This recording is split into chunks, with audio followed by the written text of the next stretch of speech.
Hello guys, welcome to my channel. ഇന്ന് നമ്മൾ കളിക്കാൻ മുന്നെയാണ് സോക്കർ സൂപ്പർ സ്റ്റാർ. നമ്മളിന്ന് കളിച്ച് ജയിക്കണം. സോ നമ്മുടെ ഫോട്ടോസൊക്കെ ഇവിടെ കൊടുത്തിട്ടുണ്ട് ഗ്യാസ്. ഏറ്റവും വലിയ നമ്മുടെ ഫാൻസ് ആട്ടോ, ഇതാ ഫുൾ ഇന്ത്യക്കാരാണ്. ബാക്കി കൺട്രികളുടെ എനിക്ക് ആ കൺട്രി പേര് കൊണ്ട് ഇഷ്ടമാണ്. നമുക്ക് പോർച്ചുഗൽ റൊണാൾഡോക്കാരെ കളിക്കണം. എനിക്ക് റൊണാൾഡോയുടെ ടീമിലാണ്. യെസ്, എനിക്ക് പാസ് ആയിട്ട് ഞാൻ ഒരുത്തൊരു പാസ് കൊടുത്തു. അവൻ എനിക്ക് ഗോൾ അടിച്ച് ഞാൻ ഗോൾ അടിച്ച്. ഞാൻ കൊടുത്ത പാസ് നല്ലവനാക്കും. അവന് ഗോൾ അടിച്ചിരിക്കുന്നു. യെസ്, നമ്മുടെ 30 ഏതാടാ ആ ലെവൽ കംപ്ലീറ്റ് ആയി. ഇനി അടുത്ത ലെവലാണ്.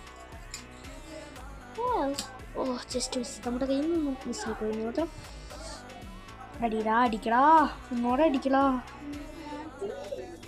ഇത്രയും പാസ് കൊടുറാ. എനിക്ക് എടാ, എനിക്ക് വേണ്ട, വേറെ കൊടുറാ. എന്നെ കൊണ്ട് പറ്റില്ല. ഇവന് കളിക്കാറില്ലേ? വേറെ ഇതിനടുത്ത് അവൻ എന്നെ കേസ് അടിക്കടോ. എൻ്റെ പൊന്നോ, കേസ് അടിക്ക്. അവൻ അടിക്കുന്നില്ല. സബ്സ്ക്രൈബ് ഗൈസ്, നമുക്ക് എല്ലാവരും സബ്സ്ക്രൈബ് ചെയ്യണം, കമൻറ്റ് ചെയ്യണം നിങ്ങളുടെ ഫേവറേറ്റ് ഇതാരാന്ന്. എല്ലാവരും സബ്സ്ക്രൈബ് ചെയ്യണം. പിന്നെ ഇതിൽ നിങ്ങളുടെ ഫേവറേറ്റ് ഫുട്ബോൾ പ്ലെയർ ആരാന്ന് നമുക്ക് അറിയണം. എനിക്ക് അറിഞ്ഞേ പറ്റുള്ളൂ. നിങ്ങളുടെ ഫേവറേറ്റ് റൊണാൾഡോ ആയിരിക്കണം, മെസ്സി ആയിരിക്കോ, നെയ്മർ ആയിരിക്കോ, എംബാപ്പെ ആയിരിക്കും, എനിക്കറിയണ്ട. നിങ്ങൾ ഒരാളുടെ പേര് അയക്കണം കമൻറ്റിൽ.